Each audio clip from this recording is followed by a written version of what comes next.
നമസ്കാരം. Gulf today തുടങ്ങുന്നു. നോക്കാം വിശദമായ റിപ്പോർട്ടുകൾ. അടുത്ത ഹജ്ജുമായി ബന്ധപ്പെട്ട് 10 ലക്ഷത്തിലേറെ തീർത്ഥാടകരുമായുള്ള കരാർ പൂർത്തിയായതായി സൗദി ഹജ്ജ് ഉംറ മന്ത്രി അറിയിച്ചു. ഇന്ത്യ ഉൾപ്പെടെ 77 രാജ്യങ്ങളുമായി കഴിഞ്ഞ ദിവസങ്ങളിൽ ഹജ്ജ് കരാർ ഒപ്പുവച്ചു. അടുത്ത ഹജ്ജുമായി ബന്ധപ്പെട്ട ഒരുക്കങ്ങൾ റെക്കോർഡ് വേഗതയിലാണ് സൗദിയിൽ പുരോഗമിക്കുന്നത്.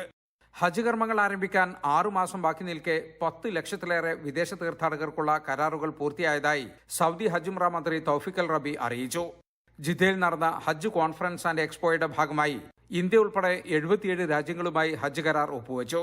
അടുത്ത സീസണിൽ തീർത്ഥാടകർക്കുള്ള സേവനങ്ങൾ ക്രമീകരിക്കുന്നതുമായി ബന്ധപ്പെട്ട കരാറുകളാണ് ഒപ്പുവെച്ചത്. കേന്ദ്രമന്ത്രി കിരൺ റിജിജുവാണ് ഇന്ത്യയ്ക്കു വേണ്ടി കരാർ ഒപ്പുവെക്കാനെത്തിയത്. ആദ്യമായാണ് ഇത്രയും വേഗത്തിൽ ഇത്രയധികം രാജ്യങ്ങളുമായി ഹജ്ജ് കരാർ ഒപ്പുവെക്കുന്നത്. ജിദ്ദയിൽ സംഘടിപ്പിച്ച 5ാമത് ഹജ്ജ് ഉംറ പ്രദർശനത്തിലും സമ്മേളനത്തിലും 150-ലധികം രാജ്യങ്ങളിൽ നിന്നുള്ള പ്രതിനിധികൾ പങ്കെടുത്തു. ഇന്നലെ വരെ 1,60,000-ലധികം സന്ദർശകരെത്തി. ഇത് കഴിഞ്ഞ വർഷത്തേക്കാൾ 33% കൂടുതലാണ്. വിദേശ ഹജ്ജ് സർവീസ് ഏജൻസികളും സൗദി കമ്പനികളും തമ്മിൽ ഏകദേശം 3000-ഓളം കരാറുകൾ ഒപ്പുവച്ചു. തീർത്ഥാടന മേഖലയിലെ അന്താരാഷ്ട്ര സഹകരണവും പങ്കാളിത്തവും വർദ്ധിപ്പിക്കുന്നതാണ് കരാറുകൾ. ജലീൽ കണ്ണമംഗലം, 24 ജിദ്ദ.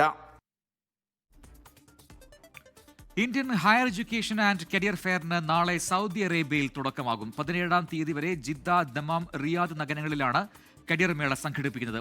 ഇന്ത്യയിൽ നിന്നുള്ള പ്രമുഖ യൂണിവേഴ്സിറ്റികൾ മേളയിൽ പങ്കെടുക്കുമെന്ന് സംഘാടകർ അറിയിച്ചു. നവംബർ 13 വ്യാഴാഴ്ച രാവിലെ 9:30 ജിദ്ദയിലെ ഇന്റർനാഷണൽ ഇന്ത്യൻ സ്കൂൾ ഓഡിറ്റോറിയത്തിൽ Indian consul general Fahad Ahmed Khan Suri career മേളയുടെ ഉദ്ഘാടനം നിർവഹിക്കും. 14-15 തീയതികളിൽ അൽഖോബാറിലെ ഡ്യൂൺസ് ഇന്റർനാഷണൽ സ്കൂളിലും 17 റിയാദ് ഇന്റർനാഷണൽ ഇന്ത്യൻ സ്കൂളിലുമാണ് Indian higher education and career fair 2025 നടക്കുന്നത്. ഉന്നത വിദ്യാഭ്യാസ മേഖലയിലെ വിവിധ കോഴ്സുകളുമായി ഇന്ത്യയിൽ നിന്നുള്ള 25ഓളം പ്രമുഖ യൂണിവേഴ്സിറ്റികൾ മേളയിൽ പങ്കെടുക്കുമെന്ന് സംഘാടകരായ Edunial group director Tribhuvan Pratap Singh, ECGS education general manager Riyas Mulla എന്നിവർ അറിയിച്ചു. Most of the universities, they have a special package. We have requested them to have a special package for NRI students because all these students who will be going back to India for their higher studies, they should be given some kind of a privilege over other international students who are coming to India for their higher studies. So normally it's in terms of fees and other. And this is the 12th time in Saudi Arabia we are organizing. And now we are organizing this program to be inaugurated in Jeddah by our Consul General Saab. Then and in Riyadh also DCM, Mr. George is going to be inaugurated. ഇന്ത്യയിൽ പഠിക്കാൻ ആഗ്രഹിക്കുന്ന സൗദിയിലെ വിദ്യാർത്ഥികൾക്ക് ഏറ്റവും മികച്ച വിദ്യാഭ്യാസ സ്ഥാപനങ്ങളെക്കുറിച്ച് കൃത്യമായ വിവരങ്ങൾ നൽകുകയാണ് തങ്ങളുടെ ലക്ഷ്യമെന്നും സംഘാടകർ പറഞ്ഞു. മേളയിൽ പങ്കെടുക്കുന്ന പ്രവാസി വിദ്യാർത്ഥികൾക്ക് പഠിക്കാൻ പ്രത്യേക ആനുകൂല്യങ്ങൾ ലഭിക്കുന്നതോടൊപ്പം സ്കോളർഷിപ്പ്, സാമ്പത്തിക സഹായം തുടങ്ങിയവയ്ക്കുള്ള മാർഗനിർദ്ദേശങ്ങളും ലഭിക്കും. Engineering, management, medicine, pharmacy, law, liberal arts, design, new age ടെക്നോളജികൾ തുടങ്ങി വിവിധ വിഷയങ്ങളിലുള്ള കോഴ്സുകൾ തിരഞ്ഞെടുക്കാൻ അവസരമുണ്ടാകും.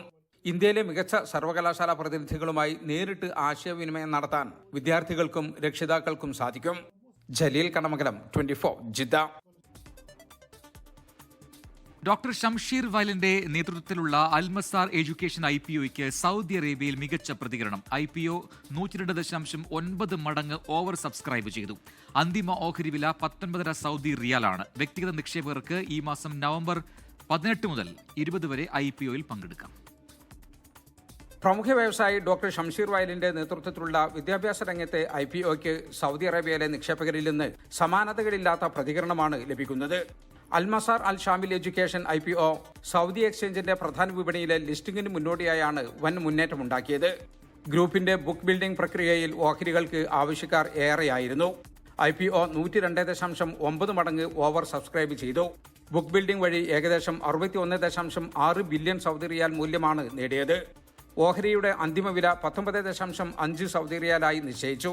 ഏകദേശം 599 മില്യൺ സൗദി റിയാൽ മൂല്യമുള്ള ഓഹരികളാണ് കമ്പനി വാഗ്ദാനം ചെയ്യുന്നത്. ലിസ്റ്റിംഗ് സമയത്തെ മാർക്കറ്റ് ക്യാപിറ്റലൈസേഷൻ 1997 മില്യൺ സൗദി റിയാലായിരിക്കും. അൽഷാമിൽ എഡ്യൂക്കേഷന്റെ വളർച്ചയിലും വിദ്യാഭ്യാസ രംഗത്ത് പുലർത്തുന്ന വ്യത്യസ്തതയിലും നിക്ഷേപകർക്കുള്ള വിശ്വാസമാണ് മികച്ച പ്രതികരണത്തിലൂടെ പ്രകടമാകുന്നതെന്ന് ഡോക്ടർ ഷംഷീർ വയലിൽ പ്രതികരിച്ചു. വ്യക്തിഗത നിക്ഷേപകർക്ക് നവംബർ 18 മുതൽ 20 വരെ IPOയിൽ പങ്കെടുക്കാം. നവംബർ 26-നകം അന്തിമ വിഹിതം പ്രഖ്യാപിക്കുകയും IPO നടപടികൾ പൂർത്തിയാക്കിയ ശേഷം കമ്പനിയുടെ ഓഹരികൾ സൗദി എക്സ്ചേഞ്ചിൽ ലിസ്റ്റ് ചെയ്യുകയും ചെയ്യും. വിദ്യാഭ്യാസ ആരോഗ്യരംഗത്തെ നിക്ഷേപ സ്ഥാപനമായ അമാനാത്ത് ഹോൾഡിംഗ്സിന്റെ പൂർണ്ണ ഉടമസ്ഥതയിലാണ് അൽമസാർ അൽ ഷാമിൽ എഡ്യൂക്കേഷൻ പ്രവർത്തിക്കുന്നത്. ജലീൽ കണ്ണമംഗലം, 24 ജിദ്ദ. കുവൈറ്റിലെ അബ്ദലി പ്രദേശത്തെ എണ്ണക്കിണറിലുണ്ടായ അപകടത്തിൽ 2 മലയാളികൾക്ക് ദാരുണാന്ത്യം. തൃശൂർ സ്വദേശി നടുവിലെപ്പറമ്പിൽ നിഷിൽ സദാനന്ദൻ, കൊല്ലം സ്വദേശി സുനി സോളമൻ എന്നിവരാണ് മരിച്ചത്. ഇവരുടെ മൃതദേഹങ്ങൾ ജഹർ ആശുപത്രിയിൽ സൂക്ഷിച്ചിരിക്കുകയാണ്. ജോലിക്കിടെ പ്രഷർ പൈപ്പ് പൊട്ടി തലയ്ക്ക് പിന്നിൽ വന്നിടിച്ചതിനെ തുടർന്നാണ് മരണം സംഭവിച്ചത്.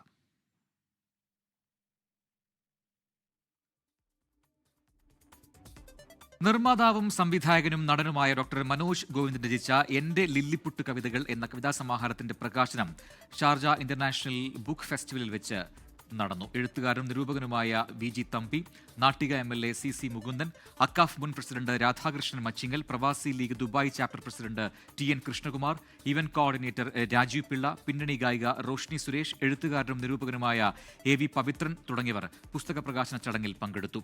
കൈരളി ബുക്സാണ് പ്രസാധകർ. സൗദി കിഴക്കൻ പ്രവിശ്യയിലെ പ്രമുഖ ഫുട്ബോൾ ക്ലബ്ബായ അൽഖോബാർ കോർണിഷ് സോക്കർ ക്ലബിന്റെ 26-ാം വാർഷികാഘോഷങ്ങളുടെ ഭാഗമായി സീനിയർ 7+40 ഫുട്ബോൾ ടൂർണമെന്റ് സംഘടിപ്പിക്കുന്നു. റിദ ഹസാർഡ്സ് വിന്നേഴ്സ് ട്രോഫിക്ക് വേണ്ടിയുള്ള 7ാമത് സീസൺ സൂപ്പർ കപ്പ് 2025 വർണ്ണാഭമായ ചടങ്ങുകളുടെ നാളെ രാത്രി 8 മണിക്ക് തുടക്കമാകും.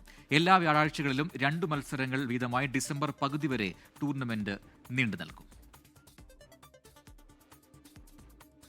ബ്രിട്ടീഷ് പ്രധാനമന്ത്രി കെയർ സ്റ്റാർമറെ പ്രധാനമന്ത്രി പദത്തിൽ നിന്നും പുറത്താക്കാൻ ലേബർ പാർട്ടിക്കുള്ളിൽ പടയൊരുക്കുമെന്ന റിപ്പോർട്ടുകൾ. ബജറ്റ് അവതരണത്തിന് ശേഷം സ്റ്റാർമർ പുറത്താക്കപ്പെട്ടേക്കുമെന്നാണ് സൂചനകൾ.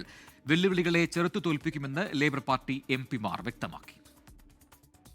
ലേബർ പാർട്ടിക്കകത്ത് സ്റ്റാർമറിനെതിരായ നീക്കം നടക്കുന്നത് ഇതാദ്യമായല്ല. മന്ത്രിസഭയിലെ മുതിർന്ന അംഗങ്ങൾ തന്നെ പ്രധാനമന്ത്രിക്കും ഫിനാൻസ് സെക്രട്ടറി റേച്ചൽ റീവ്സിനുമെതിരെ കരുനീക്കം നടത്തുന്നുണ്ടെന്നാണ് റിപ്പോർട്ട്. നവംബർ 26-ന് ബജറ്റ് അവതരണത്തിന് ശേഷം സ്റ്റാർമർക്ക് പ്രധാനമന്ത്രി പദം നഷ്ടമായേക്കും. നിലവിൽ ആരോഗ്യ സെക്രട്ടറി വെസ് ട്രീറ്റിംഗോ ആഭ്യന്തര സെക്രട്ടറി ഷബാന മഹ്മൂദോ സ്റ്റാർമർക്ക് പകരം പ്രധാനമന്ത്രിയായേക്കുമെന്നും അഭ്യൂഹങ്ങൾ. എന്നാൽ വാർത്ത നിഷേധിച്ച് വെസ് ട്രീറ്റിംഗ് രംഗത്തെത്തി. It's totally self-defeating briefing, not least because it's not true. And I don't understand how anyone thinks it's helpful to the Prime Minister either to suggest he's fighting for his job at a time when last time I saw him on Monday evenings talk about violence against women and girls and how we tackle it, he's fighting for the country and trying to turn it around from the absolute mess that we... സ്റ്റാർമർക്കെതിരായ നീക്കത്തെ ഏതു വിധേനയും ചെറുത്തു തോൽപ്പിക്കാനുള്ള ഒരുക്കത്തിലാണ് പ്രധാനമന്ത്രിയുടെ വിശ്വസ്തരായ MP-മാർ. Keir Starmer സർക്കാരിനെതിരെ വ്യാപകമായ വിമർശനങ്ങൾ ഉയരുന്നുണ്ട്. സാമ്പത്തിക പ്രതിസന്ധിയും വർദ്ധിച്ച തൊഴിലില്ലായ്മ നിരക്കും ഉയർന്ന നികുതിയും സാധാരണക്കാരെ വലയ്ക്കുന്നു. രാജ്യത്തെ സമ്പദ് വ്യവസ്ഥ സുരക്ഷിതമാക്കുന്നതിലും പൊതുസേവനങ്ങൾ കാര്യക്ഷമമാക്കുന്നതിലും സ്റ്റാർമർ സർക്കാർ പരാജയപ്പെട്ടു എന്നാണ് ഉയരുന്ന വിമർശനം. International desk, 24. ഡൽഹി ചെങ്കോട്ടയ്ക്ക് സമീപത്തുണ്ടായ കാർ സ്ഫോടനത്തിന്റെ മറ്റൊരു CCTV ദൃശ്യം കൂടി പുറത്തു വന്നിട്ടുണ്ട്. ഡൽഹി പോലീസ് വൃത്തങ്ങൾ പുറത്തുവിട്ടതാണെന്ന് കാണിച്ച് വാർത്താ ഏജൻസിയായ ANI ആണ് ഈ ദൃശ്യങ്ങൾ പുറത്തുവിട്ടത്. സ്ഫോടനത്തിന്റെ ആഘാതം വ്യക്തമാക്കുന്ന ദൃശ്യങ്ങളാണ് ഇപ്പോൾ പുറത്തു വന്നിരിക്കുന്നത്. നേരത്തെ ട്രാഫിക് സിഗ്നലിന് സമീപത്തെ CCTV ദൃശ്യങ്ങളും പുറത്തു വന്നിരുന്നു.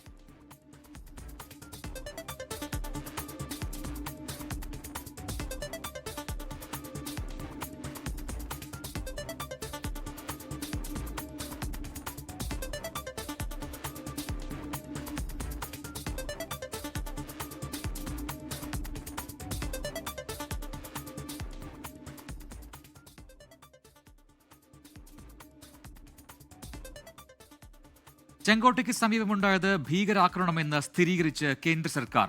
പ്രധാനമന്ത്രി നരേന്ദ്രമോദിയുടെ അധ്യക്ഷതയിൽ ചേർന്ന കേന്ദ്ര മന്ത്രിസഭായോഗം സംഭവത്തെ അപലപിച്ച് പ്രമേയം പാസാക്കി. ഭീകരവാദത്തെ വെച്ചുപൊറുപ്പിക്കില്ലെന്നും പ്രമേയത്തിൽ പറയുന്നു. സുരക്ഷാ കാര്യങ്ങൾക്കുള്ള കേന്ദ്ര മന്ത്രിസഭാ സമിതി അന്വേഷണ പുരോഗതി വിലയിരുത്തി. The cabinet expressed its profound grief over the loss of lives in the terrorist incident involving a car explosion near the Red Fort in Delhi on the evening of 10th November 2025. The cabinet observed 2 minutes silence in honor of the innocent lives lost. ചെങ്കോട്ടയ്ക്ക് സമീപം സ്ഫോടനമുണ്ടായി 3-ാം ദിവസമാണ് ഭീകരാക്രമണമെന്ന് ഔദ്യോഗികമായി സ്ഥിരീകരിക്കുന്നത്. Car സ്ഫോടനം ഭീകരവാദ സംഭവം എന്നാണ് പ്രധാനമന്ത്രി നരേന്ദ്രമോദിയുടെ അധ്യക്ഷതയിൽ ചേർന്ന കേന്ദ്ര മന്ത്രിസഭായോഗം പാസാക്കിയ പ്രമേയത്തിൽ പരാമർശിക്കുന്നത്. സ്ഫോടനത്തിന് പിന്നിൽ രാജ്യവിരുദ്ധ ശക്തികളാണെന്നും പിന്നിൽ പ്രവർത്തിച്ചവരെയും സ്പോൺസർമാരെയും എത്രയും വേഗം കണ്ടെത്തി നിയമത്തിന് മുന്നിൽ കൊണ്ടുവരുമെന്നും പ്രമേയത്തിൽ പറയുന്നു. അന്വേഷണം ഉന്നതതലത്തിൽ സൂക്ഷ്മമായി നിരീക്ഷിക്കുന്നുണ്ടെന്നും കേന്ദ്രമന്ത്രി അശ്വിനി വൈഷ്ണവ്. മന്ത്രിസഭായോഗത്തിന് പിന്നാലെ ചേർന്ന സുരക്ഷാകാര്യങ്ങളുടെ സമിതി അന്വേഷണ പുരോഗതി വിലയിരുത്തി. പ്രാഥമിക അന്വേഷണത്തിനു ശേഷം ഏജൻസികൾ സമർപ്പിച്ച റിപ്പോർട്ട് ആഭ്യന്തരമന്ത്രി അമിത്ഷാ യോഗത്തിന് മുന്നിൽ വെച്ചു. പ്രാഥമിക ഫോറൻസിക് റിപ്പോർട്ട് വന്ന ശേഷം ഉന്നതതല സമിതി വീണ്ടും യോഗം ചേരും. 24 ഡൽഹി. ഡൽഹി സ്ഫോടനത്തിലെ മുഖ്യപ്രതി ഉമർ നബിയുടെ പേരിൽ രജിസ്റ്റർ ചെയ്ത ചുവന്ന എക്കോസ്പോർട്ട് കാർ കണ്ടെത്തി. ഡൽഹി പോലീസ് 5 സംഘങ്ങളായി തിരച്ചിൽ നടത്തിയാണ് കാർ കണ്ടെത്തിയത്. അതേസമയം ഡൽഹിയിൽ വൻ ഭീകരാക്രമണത്തിന് ഫരീദാബാദ് സംഘം പദ്ധതിയിട്ടിരുന്നു എന്നാണ് വിവരം. ഊർജിത അന്വേഷണത്തിനൊടുവിലാണ് ഹരിയാനയിലെ ഖണ്ഡാവലിയിലെ ഫാം ഹൌസിന് സമീപത്തു നിന്ന് ഡൽഹി പോലീസ് കാർ കണ്ടെത്തിയത്. വടക്കുകിഴക്കൻ ഡൽഹിയിലെ ന്യൂ സീലംപൂരിലെ വിലാസത്തിലാണ് വാഹനം രജിസ്റ്റർ ചെയ്തിരുന്നത്. തിരച്ചിലിന് 5 പ്രത്യേക സംഘത്തെ ഡൽഹി പോലീസ് നിയോഗിച്ചിരുന്നു. ടോൾ പ്ലാസകളിൽ ഉൾപ്പെടെ കനത്ത പരിശോധന നടത്തുകയും ചെയ്തു. അതേസമയം അറസ്റ്റിലായ വനിതാ ഡോക്ടർ ഷഹീനിൽ നിന്ന് നിർണായക വിവരങ്ങൾ അന്വേഷണ സംഘത്തിന് ലഭിച്ചു. ഡൽഹിയിൽ ആക്രമണം നടത്താനുള്ള പദ്ധതികൾ ചർച്ച ചെയ്തത് ചാറ്റ് ആപ്പുകളിലൂടെയെന്ന് ഷാഹിൻ വെളിപ്പെടുത്തി. റിപ്പബ്ലിക് ദിനത്തിലും ദീപാവലിക്കും ആക്രമണം നടത്തുകയായിരുന്നു ലക്ഷ്യം. ഡോക്ടർ ഉമർ നബി ഭീകരാക്രമണ പദ്ധതിയെക്കുറിച്ച് ചർച്ച ചെയ്തിരുന്നു.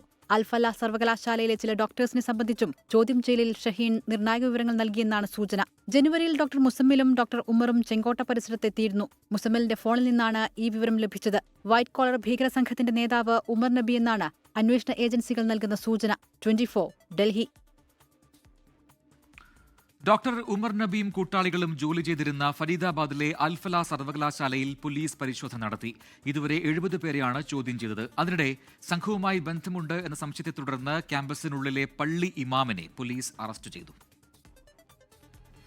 ഞാനിപ്പോൾ നിൽക്കുന്നത് ഹരിയാനയിലെ ഫരീദാബാദിലുള്ള ഫത്തേപൂർ തക എന്ന് പറയുന്ന ഒരു കൊച്ചു ഗ്രാമത്തിലാണ്. ഇവിടെയാണ് ഡോക്ടർ മുസമ്മിൽ 2 മാസം മുമ്പ് ഒരു വീട് വാടകയ്ക്കെടുത്ത് ആയുധശേഖരം നടത്തിയത്. ഈ ഗ്രാമം ഒരു കുഗ്രാമമാണ്. വളരെ സാധാരണ ആളുകൾ താമസിക്കുന്ന ഒരു കാർഷിക ഗ്രാമമാണ്. റോഡുകൾ പോലും നേരെ ചുവേ ഉണ്ടാക്കിയിട്ടില്ല. റോഡുകൾ ഇല്ല എന്ന് വേണമെങ്കിൽ പറയാം.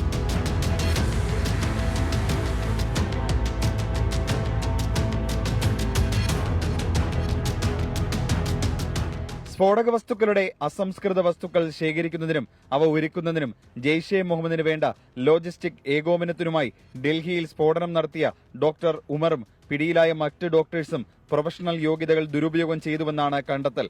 ഫരീദാബാദ് സംഘവുമായി കൂടുതൽ പേർക്ക് പങ്കുണ്ടോ എന്ന് അന്വേഷണ സംഘം പരിശോധിക്കുന്നു. ഇതാണ് ആ വീട്. 2 മാസം മുമ്പാണ് ഈ വീട് വാടകയ്ക്കെടുത്തത്. ഇതിനകത്ത് കയറുമ്പോൾ കുറെ വൈക്കോലിന്റെ അവശിഷ്ടങ്ങളൊക്കെ കാണാം. ചുറ്റുമൊന്ന് നടന്ന് നോക്കിയാൽ തന്നെ മനസ്സിലാവും. ഇവിടെ ആളുകളോട് ചോദിച്ചപ്പോൾ ഇവിടെ ആൾതാമസം ഉണ്ടായിരുന്നു. പക്ഷേ അവർക്ക് സംശയാസ്പദമായിട്ട് ഒന്നും തന്നെ തോന്നിയിട്ടില്ല. അവർ രാത്രി ഉറങ്ങും. രാത്രി ഇനി മറ്റാരെങ്കിലും ഒക്കെ വന്നു പോയിട്ടുണ്ടോ എന്ന് ഗ്രാമത്തിലുള്ളവർക്ക് അറിവില്ല എന്നാണ് പറഞ്ഞത്. സ്ഫോടനത്തിന് ഡോക്ടർ ഉമർ നബി ഉപയോഗിച്ച I-20 കാർ തിങ്കളാഴ്ച പുലർച്ചെ വരെ ക്യാമ്പസിനുള്ളിൽ പാർക്ക് ചെയ്തു. ചെങ്കോട്ട സ്ഫോടനവുമായി ബന്ധമില്ലെന്ന് അൽഫല സർവകലാശാലയും വിശദീകരിച്ചു. ജെയ്ഷെ മുഹമ്മദിന്റെ ഭീകര ശൃംഖലയെ പിന്തുണയ്ക്കുന്നതിൽ മെഡിക്കൽ പ്രൊഫഷണലുകൾ നിർണായക പങ്ക് വഹിച്ചിരുന്നതായാണ് അന്വേഷണ സംഘത്തിന്റെ കണ്ടെത്തൽ. ഇവരെ കൂടാതെ മറ്റാർക്കെങ്കിലും പങ്കുണ്ടോ എന്നും അന്വേഷണം പൂർത്തിയാകുമ്പോൾ വ്യക്തമാകും. ഫരീദാബാദിൽ നിന്നും മോഹൻകുമാറിനൊപ്പം അജീഷ് ജയകുമാർ, 24. കൊമ്പൻ വലിയ പുരക്കിൽ സൂര്യൻ ചരിഞ്ഞു. കൂട്ടുപാതയിലെ ആനത്തറയിൽ വെച്ച് ഇന്ന് വൈകിട്ട് 7 മണിയോടെയാണ് ആന ചരിഞ്ഞത്. പലവിധ അസുഖങ്ങളാൽ ആന കുറച്ചു ദിവസങ്ങളായി ക്ഷീണിതനായിരുന്നു. PM ശ്രീ പദ്ധതി മരവിപ്പിക്കണമെന്നാവശ്യപ്പെട്ട് സംസ്ഥാന സർക്കാർ കേന്ദ്രത്തിന് കത്തയച്ചു. കത്ത് വൈകുന്നതിൽ അതൃപ്തി അറിയിച്ച് CPI മന്ത്രിമാർ മുഖ്യമന്ത്രിയെ കണ്ടതിന് പിന്നാലെയാണ് നടപടി. കത്തയച്ച വാർത്ത 24 പുറത്തുവിട്ടതിന് പിന്നാലെ വിദ്യാഭ്യാസ മന്ത്രി V ശിവൻകുട്ടി അത് സ്ഥിരീകരിച്ചു. CPI കലാപക്കൊടി ഉയർത്തിയതോടെ LDF-ൽ രാഷ്ട്രീയ പ്രതിസന്ധി ഉണ്ടാക്കിയ PMC പദ്ധതി വിവാദത്തിലെ പ്രധാന ഒത്തുതീർപ്പ് വ്യവസ്ഥയായിരുന്നു കത്തയക്കൽ. മന്ത്രിസഭാ തീരുമാനം വന്ന് 13 ദിവസം കഴിയുമ്പോഴാണ് കേന്ദ്രത്തിന് കത്തയക്കണമെന്ന വ്യവസ്ഥ പാലിക്കുന്നത്. ഇന്ന് രാവിലെയോടെ സർക്കാരിന് വേണ്ടി പൊതുവിദ്യാഭ്യാസ സെക്രട്ടറി K. വാസുകിയാണ് കേന്ദ്ര മാനവവിഭവശേഷി മന്ത്രാലയത്തിന് കത്തയച്ചത്. പദ്ധതി പുനഃപരിശോധിക്കുന്നതിനെക്കുറിച്ച് പഠിക്കാൻ മന്ത്രിസഭാ ഉപസമിതിയെ നിയോഗിച്ചിട്ടുണ്ടെന്നും സമിതിയുടെ റിപ്പോർട്ട് വരുന്നതുവരെ പദ്ധതി മരവിപ്പിക്കണമെന്നുമാണ് കത്തിലെ ആവശ്യം. ഇതിനെ സംബന്ധിച്ചിടത്തോളം തുടർ നടപടികൾ നിർത്തിവെക്കുന്നതിന് വേണ്ടി കേന്ദ്രത്തെ രേഖാമൂലം അറിയിക്കുമെന്ന് പറഞ്ഞല്ലോ. അതിപ്പോൾ രേഖാമൂലം അറിയിച്ചിട്ടുണ്ട്. മുഖ്യമന്ത്രി പ്രഖ്യാപിച്ചിരുന്ന സംഗതിയാണല്ലോ. ബാക്കി കാര്യങ്ങളൊക്കെ തന്നെ ഉപസമിതി കൂടി ആലോചിക്കും. CPI വീണ്ടും രാഷ്ട്രീയ സമ്മർദ്ദം ശക്തമാക്കിയതോടെയാണ് കത്തയക്കാൻ സർക്കാർ നിർബന്ധിതമായത്. മന്ത്രിസഭാ തീരുമാനമെടുത്ത് 2 ആഴ്ചയായിട്ടും കത്തയക്കാത്തിൽ അതൃപ്തി അറിയിച്ച് CPI മന്ത്രിമാർ ഇന്ന് രാവിലെ മുഖ്യമന്ത്രിയെ കണ്ടിരുന്നു. ഇതിന് പിന്നാലെയാണ് കത്തയക്കൽ നടപടികൾക്ക് വേഗം കൈവന്നത്. CPI പറഞ്ഞു സംശയമൊന്നും ആർക്കും വേണ്ട, കത്തയക്ക് വന്നു. ആ കത്ത് ഇപ്പോൾ അയച്ചിരിക്കുന്നു. നിങ്ങളുടെ എല്ലാം ആശങ്ക അസ്ഥാനത്താണ് എന്ന കാര്യം തെളിയിക്കപ്പെട്ടിരിക്കുന്നു. കമ്മ്യൂണിസ്റ്റ് പാർട്ടിയുടെ അഭിപ്രായത്തിൽ ഇത് ഉറപ്പിച്ചു പറയട്ടെ, വീണ്ടും LDF രാഷ്ട്രീയത്തിൻ്റെ വിജയമാണ്. പദ്ധതി മരവിപ്പിക്കണമെന്നാവശ്യപ്പെട്ടുള്ള സംസ്ഥാനത്തിന്റെ കത്തിനോട് കേന്ദ്രം എന്ത് നിലപാട് സ്വീകരിക്കുമെന്നതാണ് നിർണായകമായ കാര്യം. R. ശ്രീജിത്ത്, 24, തിരുവനന്തപുരം. ശബരിമല സ്വർണ്ണക്കൊള്ളയിൽ തിരുവിതാംകൂർ ദേവസ്വം ബോർഡ് മുൻ പ്രസിഡന്റ് A. പത്മകുമാറിനെ ചോദ്യം ചെയ്യാൻ പ്രത്യേക അന്വേഷണ സംഘം. ചോദ്യം ചെയ്യലിന് ഹാജരാകാൻ ആവശ്യപ്പെട്ട് A. പത്മകുമാറിന് സ്പെഷ്യൽ ഇൻവെസ്റ്റിഗേഷൻ ടീം നോട്ടീസ് നൽകി. N. വാസു സ്വർണം ചെമ്പാക്കിയത് ബോർഡ് അംഗങ്ങളുടെ അറിവോടെ എന്നാണ് റിമാൻഡ് റിപ്പോർട്ട്. സ്വർണ്ണക്കൊള്ള കേസിൽ ഹൈക്കോടതി നിർദ്ദേശപ്രകാരം അഴിമതി നിരോധന വകുപ്പ് കൂടി ചുമത്തി. ശബരിമല സ്വർണ്ണക്കൊള്ളയിൽ തിരുവിതാംകൂർ ദേവസ്വം ബോർഡ് മുൻ പ്രസിഡന്റ് N. വാസുവിന്റെ പങ്ക് വ്യക്തമാക്കുന്നതാണ് റിമാൻഡ് റിപ്പോർട്ട്. സ്വർണ്ണക്കൊള്ളയ്ക്ക് N. വാസു ഒത്താശ ചെയ്തു, സ്വർണം ചെമ്പാക്കിയത് ബോർഡ് അംഗങ്ങളുടെ അറിവോടെയെന്നും റിപ്പോർട്ടിലുണ്ട്. അതേസമയം ബോർഡ് മുൻ പ്രസിഡന്റ് A. പത്മകുമാറിനെ അധികം വൈകാതെ ചോദ്യം ചെയ്യാനാണ് SIT നീക്കം.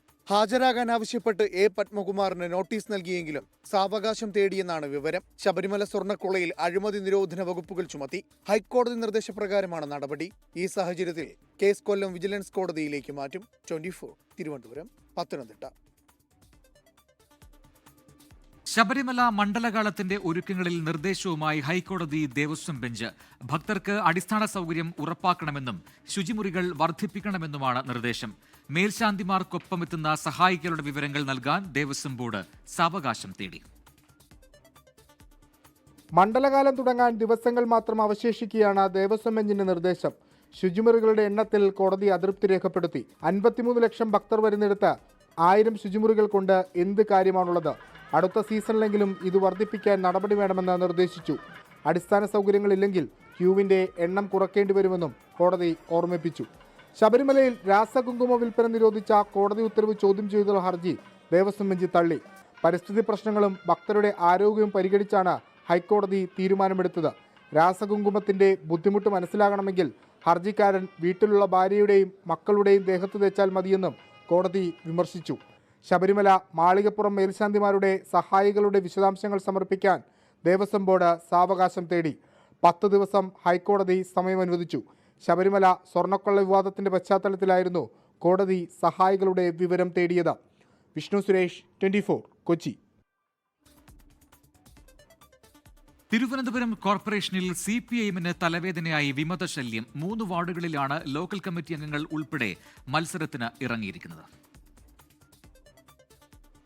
തദ്ദേശ തെരഞ്ഞെടുപ്പ് അടുത്തിരിക്കെ CPIഎമ്മിന് വെട്ടിലാക്കിയാണ് പാർട്ടി അംഗങ്ങൾ തന്നെ രംഗത്തെത്തിയത്. ജയസാധ്യത കുറഞ്ഞ സ്ഥാനാർത്ഥികളെ നിർത്തി കോർപ്പറേഷനിൽ BJPക്ക് വോട്ട് മറിക്കാൻ ധാരണയെന്നാണ് ചെമ്പഴന്തി ലോക്കൽ കമ്മിറ്റി അംഗം ആനി അശോകന്റെ വെളിപ്പെടുത്തൽ. പ്രത്യുപകാരമായി നിയമസഭാ തിരഞ്ഞെടുപ്പിൽ BJP കടകംപള്ളിക്ക് വോട്ട് നൽകുമെന്നും ആനി അശോകൻ 24നോട് പറഞ്ഞു. കഴക്കൂട്ടം MLAയും മുൻ മന്ത്രിയുമായ കടകംപള്ളി സുരേന്ദ്രനാണ് കരുനീക്കങ്ങൾക്ക് പിന്നിൽ. കടകംപള്ളി ഇപ്പോൾ സ്ഥാനാർത്ഥി തന്നെ കഴിഞ്ഞ പ്രാവശ്യം അതേപോലെ തന്നെ ഇപ്പോഴും അതേപോലെ തന്നെ സ്ഥാനാർത്ഥി നിർണ്ണയം നടത്തുന്നത് BJPക്ക് അനുകൂലമായിട്ടാണ്. എന്ന് വെച്ചാൽ ആ സഖാവ് MLA ആയിട്ട് മത്സരിക്കുമ്പോൾ ഇഷ്ടം പോലെ വോട്ട് കിട്ടുകയും നമ്മൾ ഈ കോർപ്പറേഷൻ തെരഞ്ഞെടുപ്പിൽ മത്സരിക്കുന്ന സ്ഥാനാർത്ഥികളെല്ലാം തോക്കുന്നൊരവസ്ഥയുണ്ട്. സമാനാരോപണം കടകംപള്ളിക്കെതിരെ ഉന്നയിച്ചാണ് ലോക്കൽ കമ്മിറ്റി അംഗം ശ്രീകണ്ഠൻ ഉള്ളൂരിൽ വിമത സ്ഥാനാർത്ഥിയാകാൻ ഒരുങ്ങുന്നത്. വാഴോട്ടുകോണം വാർഡിൽ തഴഞ്ഞതോടെ പാർട്ടിക്കെതിരെ ലോക്കൽ കമ്മിറ്റി അംഗം KV മോഹനനും രംഗത്തു വന്നു. പക്ഷേ ഇങ്ങനൊരു സാഹചര്യം എന്നെ കൊണ്ടെത്തിച്ചതിൽ നമ്മുടെ പ്രാദേശിക പാർട്ടി, ഞാൻ പാർട്ടിയെ കുറ്റം പറയുന്നില്ല, പാർട്ടി നല്ല സ്റ്റാൻഡാണ് എടുക്കുന്നത് എപ്പോഴും. എൻ്റെ മത്സരം ഉപയോഗപ്പെടുമെങ്കിൽ അങ്ങനെ പാർട്ടി രക്ഷപ്പെടുകയാണെങ്കിൽ രക്ഷപ്പെടട്ടെ എന്ന് മാത്രമാണ് എനിക്ക് പറയാനുള്ളത്. അതേസമയം വിമത സ്ഥാനാർത്ഥികളെ അനുനയിപ്പിക്കാനുള്ള ശ്രമം CPM തുടങ്ങിക്കഴിഞ്ഞു. 24, തിരുവനന്തപുരം. ബുള്ളറ്റിൻ പൂർത്തിയാവുന്നു. ലോകത്തെവിടെയായാലും ഏത് സമയത്തും 24 വാർത്തകളും ഓഗ്മെന്റഡ് റിയാലിറ്റി പാക്കേജുകളും എക്സ്പ്ലെയിനറുകളും വിശദമായി കാണാൻ ഞങ്ങളുടെ YouTube ചാനൽ നിങ്ങൾക്ക് സബ്സ്ക്രൈബ് ചെയ്യാം.